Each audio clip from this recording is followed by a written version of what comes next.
we start another edition of the Jeffco Sports Report, now in the 2008 section of the school year. Kevin Emmerich with the women's basketball program is alongside with us, and now off to a mark of 16-1, and you already played one game so far in this new year, and let's start off talking a little bit about that, the third time you played Old East Central this year. Mm-hmm. Yeah, they're much improved over last year, as you could probably tell by the scores. I mean, they've got some athletes, and they're shooting the ball better, and it was a really tough game up there at their place. They had us down in the first half with about 3 or 4 minutes to go. We made a run and got up by 5, and then they cut it to 3 at the end of the first half, and we kind of went in with that kind of a lead, and it came out in the second half, played pretty well early. Got up about 14, and they cut it to 7 or 8 at one time, and then we went back up by 12 and kind of won going away. But it was a good test for us. Well, yeah, that was the first time you played them on their floor, so obviously they're a little bit more familiar with their surroundings, therefore more than likely they're going to give you a better game, and that's exactly what they did. And you said they were dangerous too. Yeah, they are. And we beat them pretty handily here at home the first game, but when you get in a neutral court at Vincennes, it was a close game, and then up at their place, like you said, it's their surroundings, and it kind of looked like a first game back from break for both teams. And it was sloppy in the beginning and looked like everybody was a little bit rusty, but I think we wore the rust off a little quicker than they did and came back and played pretty well. How was the holidays in general for you and the team? Good. Ann and I were here. She was on call up in housing over Christmas, so we were here and stayed in Hillsboro, and there's not a better place in America to spend Christmas than Hillsboro, and so right here on campus, and that's where we were. And the girls had about 7 or 8 days off. Most of them had a chance to go home or visit relatives. We started back on the 27th of December in the evening and practiced about 6-7 days in before we hit Olney up there at their place. And they came back real strong. You could tell they did something over break and stayed in shape. And they lost a little timing, a little bit of continuity from the first semester, but didn't really lose any conditioning and came back real strong. And we're at full strength right now. All our kids are healthy. We're ready to go and ready to start this region season. Everybody needs to be healthy. Everybody needs to be rearing to go, because this is just the tip of the iceberg, what you've done so far. Yeah, it really is. We said at our first meeting back, ladies, we haven't accomplished anything yet, but we put ourselves in position to accomplish quite a bit this year. And State Fair and Mineral and Moberly and Three Rivers and Crowder are all going to have something to say about that this second semester. So we start with Mineral obviously this week, and they're having about a 500 season, which is unusual for them, but they're a pretty wicked team and pretty dangerous. So it'll be a tough game tomorrow night. Always is when you play them. It's a rivalry game, and obviously Gary, that's a well-coached team with Gary over there, and of course, they were the team that took you to the hilt in that championship game of the region tournament last year. I mean, they're the ones that you got by to go to the nationals. Yeah, they were, and anytime Mineral and Jefferson play, you can throw the records out, and it's a rivalry game. We're just down the road 35 miles from them, and there's a lot of kids that we end up recruiting together against each other and trying to bring those young ladies in, and so everybody knows everybody. The players know each other, and it'll be a difficult contest, and we're going to have to really play hard to get a win tomorrow night. Let's talk a little bit about their team this season. Like you said, they're 7-9 coming in. They've had their struggles. I think they've lost 4 in a row as they come into that game tomorrow night. They've played some good teams. They've had a good schedule. What in your mind is missing from them really being able to put it together? Well, I think maybe like we all need a dominant post player. I mean, I think that would help them. They've got 3 starters back from last year, so it's certainly not experienced. They're well coached.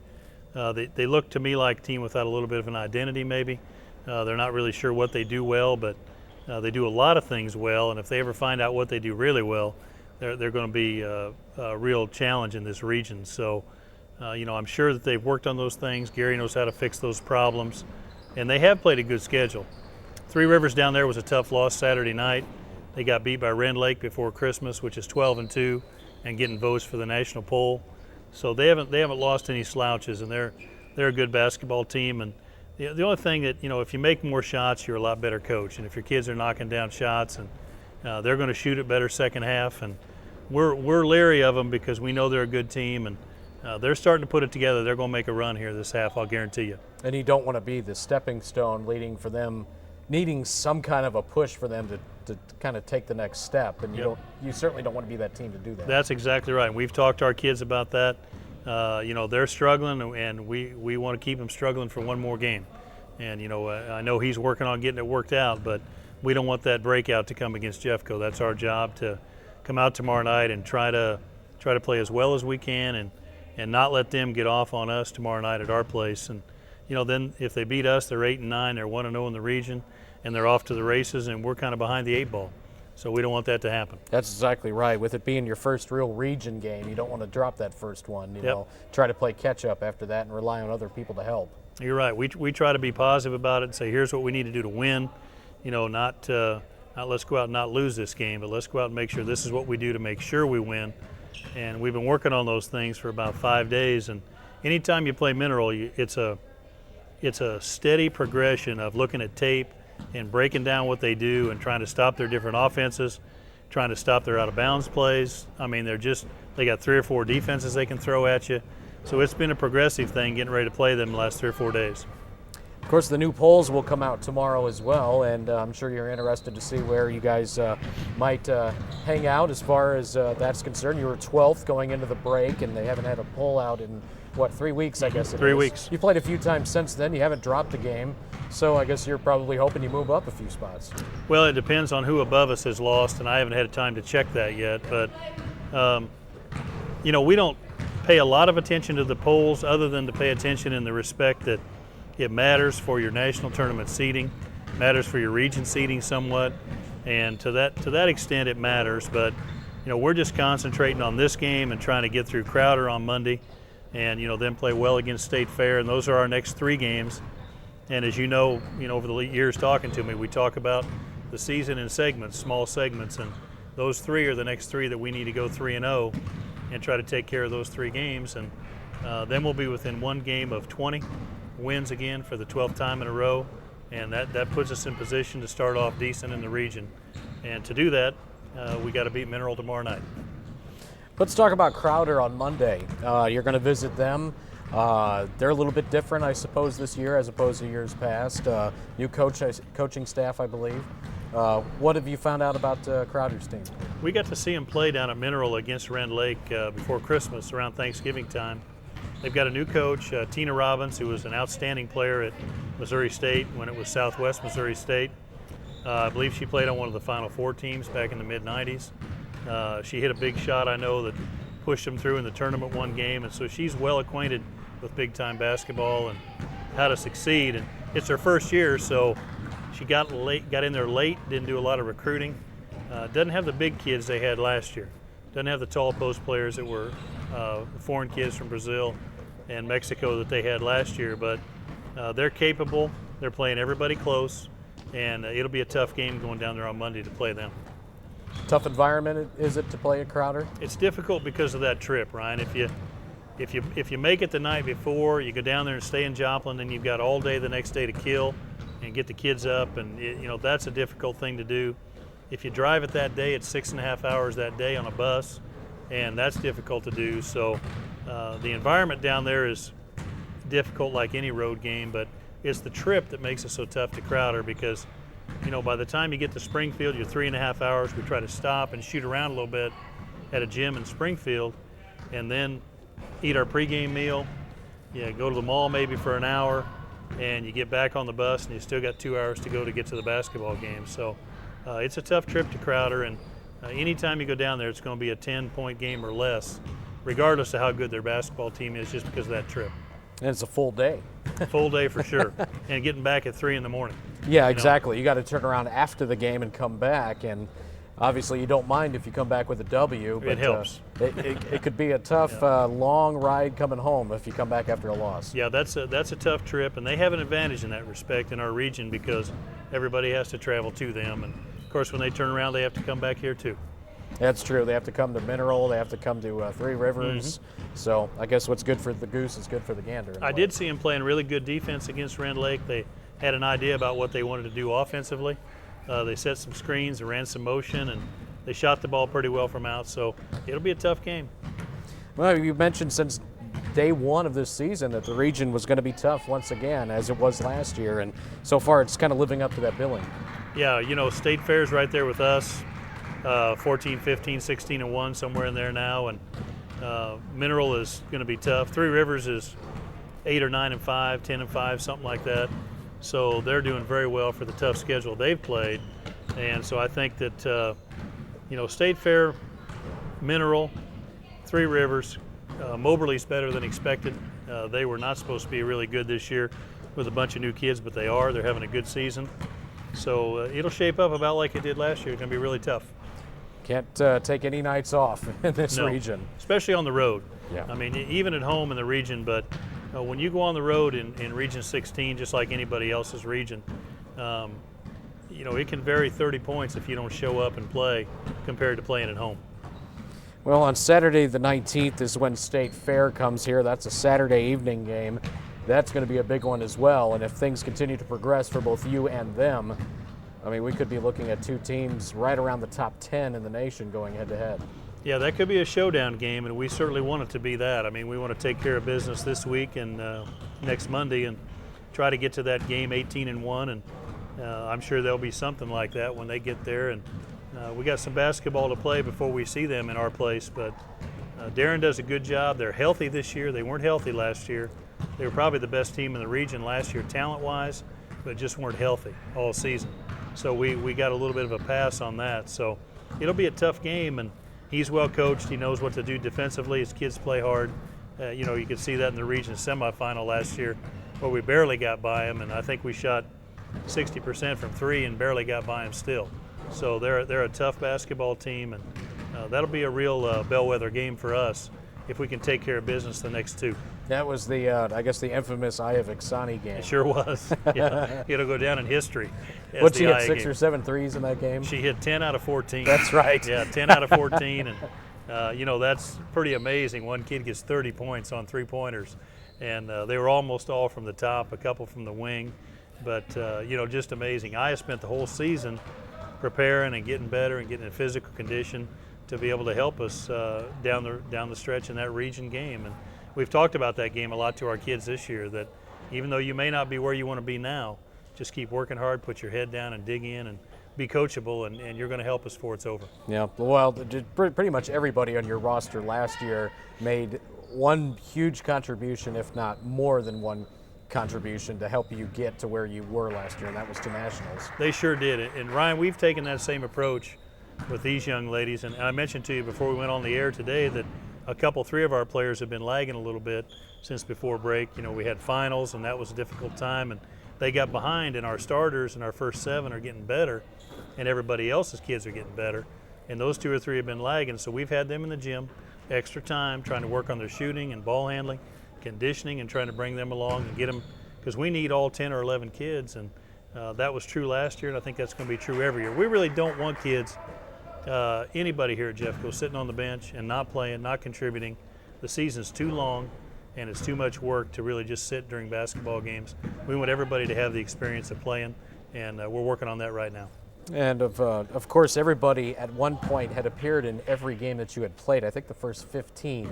And the only reason that somebody missed playing in one of the games was when Lindsay Rhodes was out with the flu. Yeah, that's right. Yep, so that's exactly right. That just goes to show you right there how important everybody is on this roster, because everybody's getting an opportunity to get in there. And I think that's part of the experience, and part of what they're here for at our place is to get their education, but it's also to get better. So the next place they go to, they can get their education paid for as well. And I think motivating them by keeping them in basketball games, giving them minutes, really helps them do that. Looking at the 2007 portion of your season, obviously if you want to talk about highs and lows, I mean, there's a lot of highs and not very many lows whatsoever. You only have the one defeat, and that was to a team that was ranked almost in the top 5 in the country in southeastern Illinois. So as far as highlights for the first half of this season, I'm sure there are many. There were a lot of we had some close games. I mean, you take that first opener with Swick winning 76-75 when they had a shot at the buzzer to beat us. I mean, maybe that shot falls and maybe the season turns out a little different for us. We don't start with a win, we don't get that confidence, and maybe we got a couple 3 losses at this point instead of 1. but that was a win, and certainly the game against Southeastern Illinois College, 76-70 loss. They were rated number 6 at that time. They're number 4 in the nation today, and probably will move up in this poll because I know Chipola got beat over break, so they're probably going to bump up a little bit more. So it's there's been a lot of highlights. I've been real pleased with our guard play. Haven't really been pleased with our outside and perimeter shooting. Danielle's done a great job just being Danielle Adams. I mean, coming out and playing inside and out. You know, it's hard to say that the kid is offensive minded when she goes out there and gets 13 to 18 rebounds every night and just works her butt off on defense. And she's getting her points in the flow of our offense, just like everybody else is. She's just a little bit better at going and getting them than everybody else. But we don't have one play that's set up to run for Danielle Adams. Not one. She just gets points like everybody else. And so she's been a highlight. Having the leading scorer in the nation and having her lead the nation by 3 or 4 points per game in her freshman season. She's a few points from 500. She's got a chance to get to 500 points tomorrow night or next Monday night. And there's been a lot of highlights. Been real impressed with the play of LaToya Johnson. And Toya is just better than I think anybody that saw her play in high school thought she was going to be. I mean, we knew she had this potential, but we didn't know she was going to shine this early. And just coming right out of the gate and leading the team and running the floor and scoring and dishing the ball. So we're pleased with that. And just overall, it's been a good season so far, but we got a long ways to go. A lot of people might look at your 16-1 record and think, well, you know, you haven't been tested. But you have, because about half your victories are by about 10 points or less. So you certainly have been tested, despite the solid winning percentage you have right now. Well, you know, Carl Sandburg was a nationally ranked team. ICC was a nationally ranked team. Blackhawk East was last year's national tournament team in Division I at Salina. They took it in overtime. Yeah, we played them at their place and beat them in overtime. Swick has only 2 losses this year. They're both to us. Otherwise, they've beaten everybody. Only Central's better than they were last year. You know, anytime you go to Vincennes and play Vincennes over there, they were nationally ranked at the time we played them and beat them at their place on their home floor in their tournament. So we've been tested. Kaskasky almost knocked off Rand Lake this weekend, and we beat Kaskasky on a neutral floor. And so we've had some tough games. ICC? Yeah, they had a rare home loss in that one when he went there to beat them. Illinois Central, that was their 3rd home loss in a row, and that's the first time that's happened since 1969, that they've lost 3 home games in a row. And since then, ICC came down and beat Rand Lake at Rand Lake, and they've been on the road winning games against everybody. So we were fortunate to catch them when we did, and that was a big win for us. Tell you what, the Midwest seems to be very stout when it comes to good talent. When you look at the teams you played from Illinois, the other teams from this general region, Indiana with Vincennes, I mean, there are a lot of good programs out there. A lot of good teams, a lot of good kids, and we've got such a good area to recruit from. If you go from Kansas City to Indianapolis and from Chicago to Memphis, those areas, north and south, east and west, are, you know, there's probably, you know, 400 or 500 players in that region every year that can play junior college basketball. And it's our job to go out there and, with the help of our school and our admissions people, get the best players we can out of that group of kids. Let's take our first break in the program. We're going to come back and talk more with Kevin Emmerich, head coach of the women's basketball team here at Jefferson College. More of the Jeffco Sports Report after this on KJFF. You may not know their names, but the students who are helped through a Jefferson College Foundation scholarship carry thanks in their hearts. It's for the kindness that our contributors have shown. Make a difference in their tomorrows. Education, the great equalizer. It doesn't just mean you get more knowledge, it means you improve your quality of life. Give to the Jefferson College Foundation today.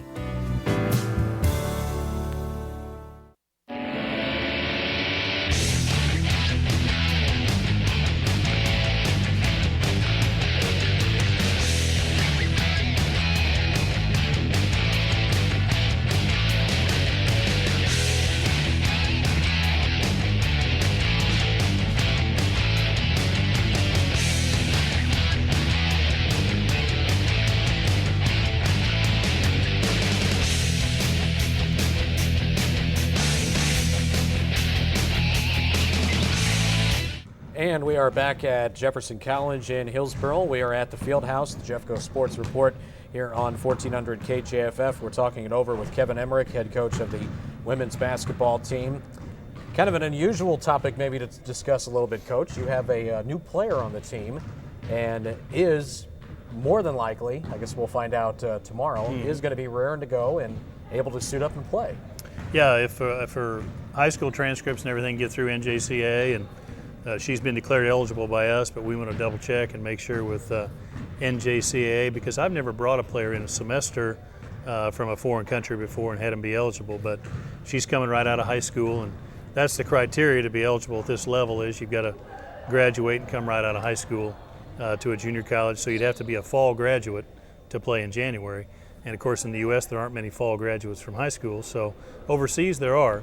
And so it's unusual that she's here, but she looks to be a pretty decent player. She's a great kid.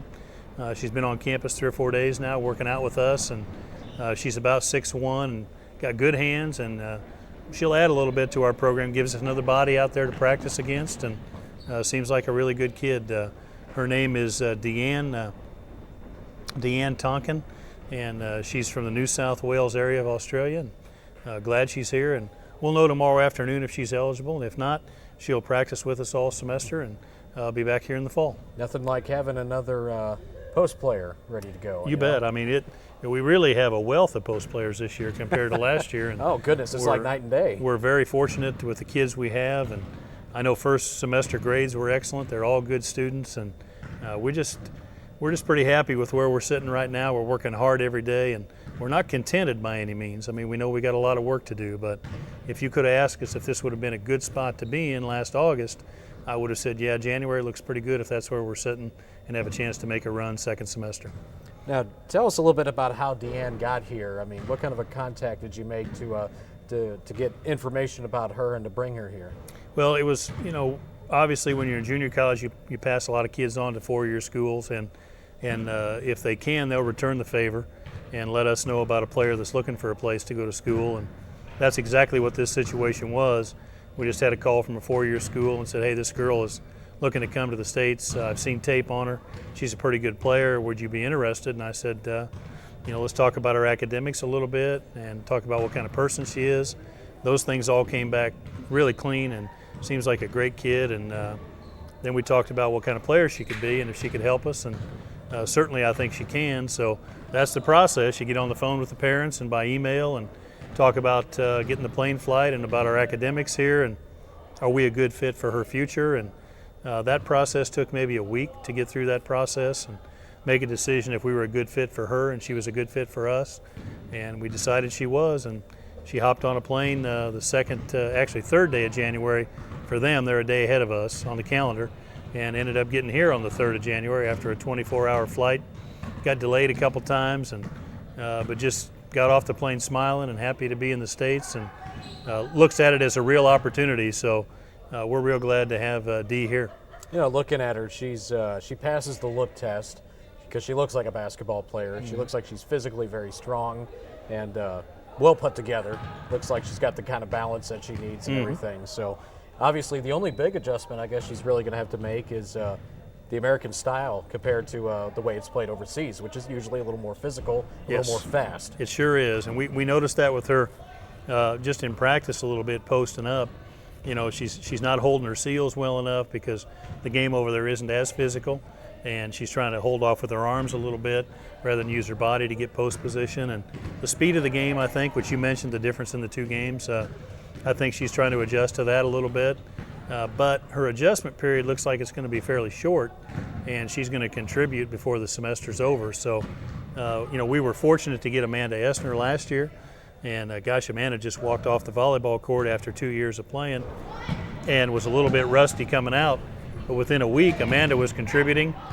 She was traveling with us and participating in games, and I expect Dee to be able to do the same thing. So we're real lucky to have her, and it's always good to add a body a semester to give somebody different to practice against in case you have an injury. And so we're just real glad to have her here. Now, in a sport that it goes over 2 semesters, which is really boys or men's basketball and women's basketball, and I guess maybe wrestling, something like that. That's when nobody could transfer over from a different JUCO and be eligible. That's right. Now, because she went to high school, and she's coming straight from high school, that makes her eligible to do it. It does. If somebody around the state of Missouri, say, did the same thing, where they were going to come here at semester because they just graduated high school, they could do the same, right? If they graduated in December, absolutely. Okay. Yep. And it's not any different for international kids than it is for our Missouri kids, our county kids, or U.S. kids. It's no different. So the key thing with that is if you graduate in May and you sit out that fall semester and you want to come to a junior college and play, you're not eligible to play right away.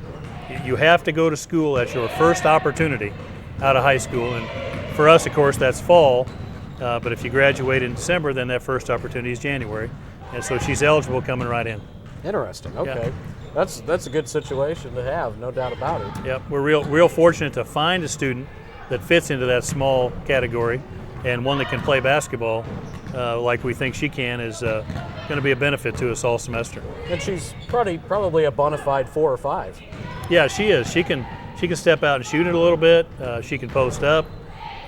She's got really good hands, good touch around the basket. So she just overall is going to add a lot to our program. And she's just been here a few days, and it gave our kids a lift already. And you'll find out tomorrow if it's good to go. We should find out pregame whether she's going to be able to play this semester. And if everything goes through NJCA, then she'll be eligible. We really don't mind if she's not. I mean, if she comes back in the fall, she'll have 2 years to play. So if she decides, get a lot of schooling out of the way early, too. Absolutely. And if she decides to transfer in the summer to a 4-year school or something, well, then we've helped her out and helped get her here to the States. And it's helped our team this semester to have a practice player that was legitimate to come in. And it's just a win-win for everybody. And we hope she's eligible to play, but if she's not, she's still going to be a benefit to Jefferson County and to Jefferson College. Good deal. Maybe we'll have some good news going into tomorrow night's game with Mineral. Yeah. Absolutely. That'll be interesting. And you think if she is able to go, you're going to throw her out there right away? Oh yeah, she'll get a chance to play. Yeah, she'll. We believe in throwing people to the wolves right away, and I don't think there's any. We do a lot of teaching, as you know, Ryan. If you watch me coach, I mean, I'm up teaching the whole game, and we're up trying to make adjustments. And if we're up 35 and there's 2 minutes left, I'm still up coaching, because you don't get a better opportunity to teach than a real live basketball game. I mean, that's the best scrimmage you can get, right? That's the best practice you can get. So we really believe in getting all of our kids in, like we talked about earlier, and that'll be an opportunity for her tomorrow to do that. I always thought it was kind of interesting. You know, I haven't really brought this fact up before, and you know, we've known each other for about 2 years now. You don't sit during games. Not much. Not much. You don't sit at all. No, there's no. I figure that's business time, and there's a lot to do, and they're up working their tails off, running up and down the floor, and the least I can do is be there working with them and get up and down at that coaching box, from baseline to the top of the box. And you know, if I could get out there and play with them, I would. I mean, it's that type of relationship we build with our kids, and I think people that see me coach and watch me for the first time think, boy, that guy's intense and he yells a lot, and is he being negative? And you know, we're not. I think people sometimes in today's society mistake passion for anger. And you know, I'm passionate. Very rarely am I angry, but I'm passionate about what we do, and that we want to do it right every day. And I think that passion comes through in the way we play and the way our kids interact with Juanica and Anna, Doc, and myself. They know it's enjoyable, but they know it's serious business. And I think the fun part of basketball comes when you have a chance to win games and be successful, and that's when your hard work pays off. Well, I notice the one thing that you always do as well, when you take a timeout, you always talk it over for about 10 seconds, maybe a little bit longer with your coaches, and then you go to the players. And naturally, you may spend a little more time doing that with talking with your fellow coaches if it's a full timeout or a 30. Sure. But you always seem to want to get their opinion and their take on it before you go and talk to the kids. Yeah, I don't think you can ask people to come in and put in the time they put in for the amount of money our coaches make and not include them in the process. And that's the first thing. It's a respect thing. And the second thing is that we got good coaches, and I really honestly want to know what they have to say about the situation. If they picked up something on the bench that I haven't, maybe an adjustment we can make, or maybe a kid's tired and we need to make that change. Or a lot of times they'll say, hey, coming out of the timeout, let's do something different. So it's a respect thing, but it's also self-serving on my part, because I want to do the best job we can, and that's what they're there for. They're there to help me. When did you really figure out that you wanted to be a coach? Well, I think I knew back in college, and the story goes that I went to 2 years at junior college and played, and then got married and went to work on the farm, and I didn't go back to college until I was 26 or 27. So I played 1 year as a junior in college at 26 years old, got hurt devastatingly my summer year before my senior year in college, wasn't able to play my senior year. And I think at that time I knew that because I was older, I went back to school to get my degree at that time. I think it was just something that there was a natural feel for me for the game, and I wasn't very good at it when I started. It's like any other profession. You really have to pay your dues and you have to learn the game. And you know, Dave Slifer, that's the coach at Central Missouri, was our coach at Mount Mercy at that time and had been a friend of mine for years, and so I started helping him coach at Mount Mercy, and I think he was 178-30 in 6 years that I helped him at Mount Mercy as a volunteer assistant and recruiter and summer camps and sweeping the floor and driving the van and, you know, doing all those things you have to do to learn the basketball game. And everybody else out there in life does those things to learn their profession too. But I think I knew at that time that I had a chance to be good at it, and I've stolen a lot of things from other people over the years, ideas and drills and just their approach to the game. And my junior college coach, Dave LePan, back at Blackhawk East where I played, was a huge influence on my life and on my game. And Rich Miller, who was his assistant coach at the time, both those guys are gone now, but they were great coaches. And I think both those people brought me to this point. It's been about I tell people that, you know, I'm not from Jeffco or Jefferson County, but I got here as quick as I could.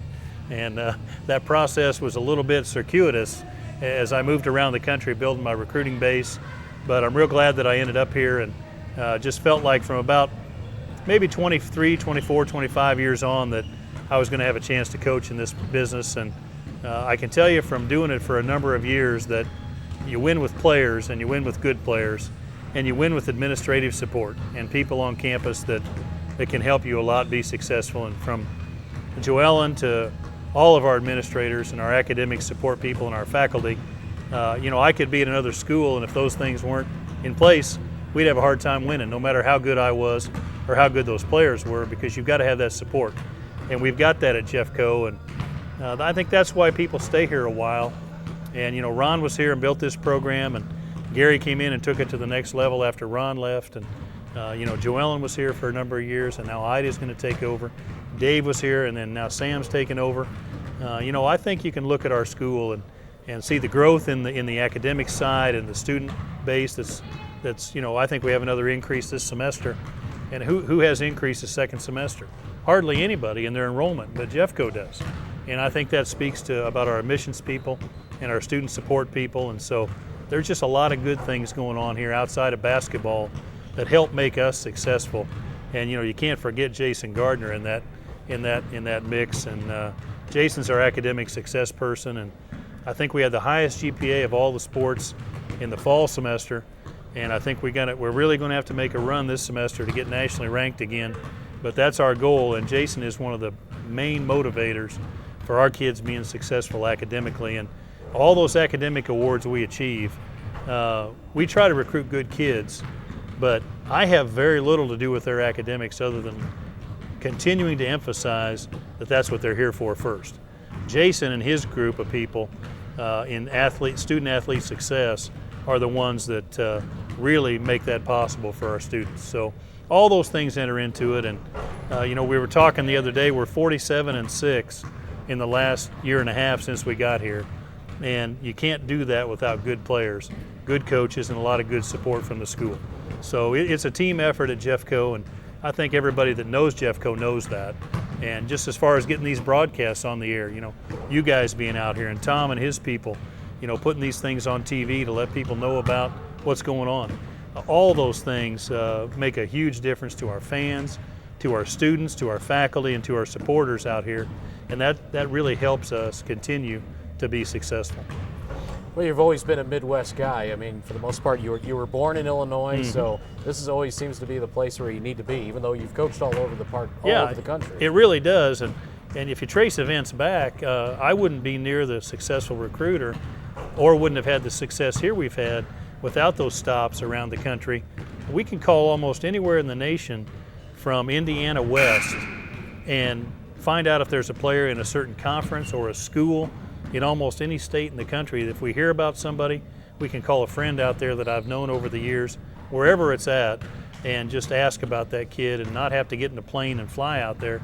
We can get a good recommendation on a kid. And the thing I'd like to see happen, Ryan, is I'd like to see Jefferson County girls basketball from the junior high or even grade school levels on up become more intense and more competitive. And we've asked all the schools if there's something we can do to help build girls basketball and build esteem about basketball, and the fact that there's a lot of life lessons that are learned in basketball at a young age for these ladies. And anybody out there that has ideas about that, we're just a sponge for soaking up ideas about how to help the young female athletes in this county be successful in girls basketball and try to help our coaches be better. And you go sit down with some of these coaches, and every time I sit down with them, they're the ones helping me get better. We've got some real talented coaches in this county, both at the junior high and the high school level. And I just hope that there's someday that we can recruit out of this county and get half our team from Jefferson County high school basketball and still have us be competitive on a national level, because that's the goal long term, and we intend on being here long term, and that's a lot of great things here, and we just want to add to it. Well, the one thing that's always been tough around this area has been the fact that there's so many kids that are multi-sport kids. Not too many people settle on just playing one sport. Not that there's anything wrong with that, but it always seems like basketball, unfortunately, kind of takes a back seat to either softball or volleyball or even track and field and things like that. I think it does, and I think that maybe says a little bit about in the 70s and 80s there wasn't a consistent basketball program here at Jeffco, and there certainly wasn't baseball, and there wasn't volleyball, and softball has been good. We got a great AAU track program in the county. All those things, they kind of got a head start on basketball. But for those young ladies that want to play basketball, or their parents that want to see them participate in a really competitive sport, physical sport like women's basketball and girls basketball, we want to provide them with that opportunity if we can. Well, again, just to let everybody know, it's going to be tomorrow night, Mineral area, and then you'll be back at it on the road Monday at Crowder, but back here on the 24th, a Saturday against State Fair. So those are the next couple of upcoming games for you, and we'll see you tomorrow night, Coach. It should be fun with Mineral area. We hope we got a great crowd, and thanks for coming out, Ryan. We'll look forward to it tomorrow night. Absolutely. This has been the Jeffco Sports Report on 1400 KJFF. We say so long from the Jeffco Fieldhouse on KJF.